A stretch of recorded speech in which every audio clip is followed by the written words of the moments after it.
Hello నమస్తే. ఈరోజు నేను క్రోషే నేర్చుకోవాలనుకున్నప్పుడు చేసిన పెద్ద మిస్టేక్ ఏంటో మీతో షేర్ చేసుకోవాలనుకుంటున్నాను.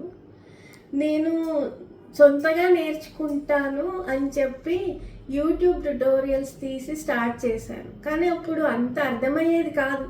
సింగిల్ క్రోషే అంటారు, డబుల్ క్రోషే అంటారు, యార్న్ ఓవర్ అంటారు, ఏంట్రా బాబు ఇదంతా అనిపించేది.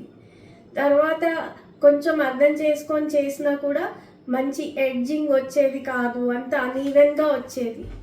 ఇంక వదిలేద్దాంలే అని ఆ ఫేజ్కి వచ్చేసాను.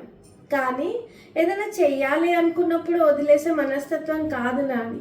అందుకని ట్రైనింగ్ తీసుకుంటే చేయగలుగుతామనేసి క్రోషే ట్రైనింగ్ తీసుకొని నేర్చుకున్నాను. ఇప్పుడు మీ ముందు మీకు కోచ్గా నిలబడగలుగుతున్నాను. మీకు ఇలాంటి సిచ్యువేషన్ ఎప్పుడైనా వచ్చిందా? మీరు ఇలాగే అనుకున్నారా ఎప్పుడైనా?